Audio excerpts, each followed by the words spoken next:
Bonjour à tous, ici Loïc Roberge, Monsieur Mahjong. Donc aujourd'hui, je vais vous faire un petit topo sur la défense. Donc comme on peut le voir dans la partie en ce moment, il y a deux joueurs qui ont déclaré Ichi. Un il y a quelques tours, puis l'autre tout juste avant que je commence à jouer. Donc la situation est déjà assez dramatique comme c'est là.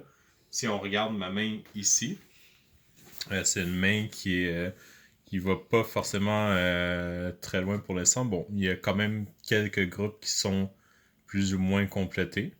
Donc on peut bâtir là-dessus. Mais ça s'enligne pour des mains qui sont pas. Pour une main qui va pas valoir tant de points que ça. Donc ce qu'on va vouloir faire à ce moment-là, c'est plutôt défendre comme tel, surtout qu'on est à deux tuiles d'être Tenpai. Donc, mettons que je pige une tuile, voilà, ça me permet de compléter une paire ici, comme tel, paire de blanc. Par contre, ce qui vous pourrait être intéressant ici, c'est de jeter le dragon blanc.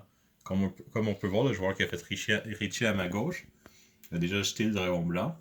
Puis le joueur qui a fait Richie en face l'a jeté aussi. Donc ça fait deux joueurs contre qui cette tuile-là est safe.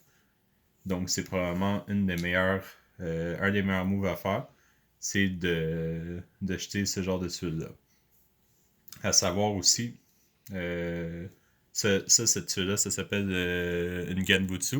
Vu que les deux l'ont déjà jeté, dans le fond, ils sont Furiten sur cette tuile-là tous les deux, donc c'est 100% safe.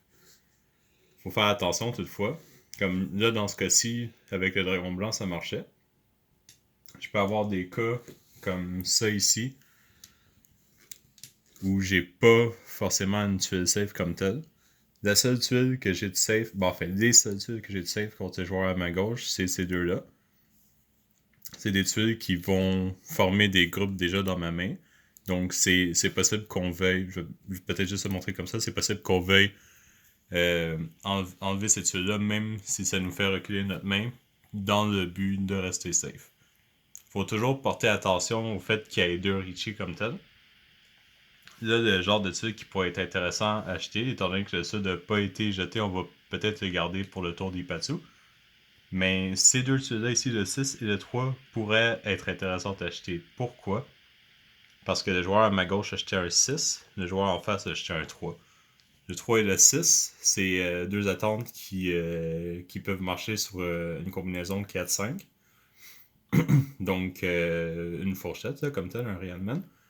Puis ça, cette technique-là de savoir, bon, j'ai le 6, il a acheté le 6, donc j'ai le 3 qui pourrait être safe, et vice-versa ici. Ça s'appelle la Suji, dans le sens que on va chercher l'autre côté de la fourchette pour potentiellement avoir une tuile qui peut être safe. Elle n'est pas forcément, mais elle peut être safe. Donc ça, c'est une autre possibilité de se l'acheter. Je pourrais jeter le 3 ici, à la place d'une autre tuile qui pourrait être potentiellement dangereuse. Voilà.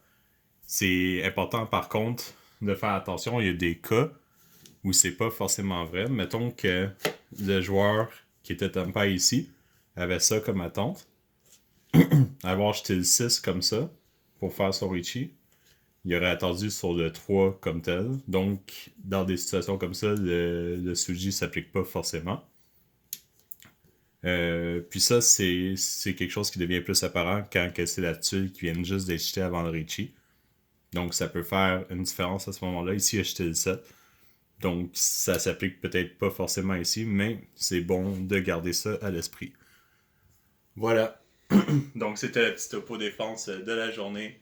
J'espère vous croiser bientôt sur le table de Mahjong en fait, après le confinement ou sinon en ligne d'ici là. Donc, merci, bonne soirée.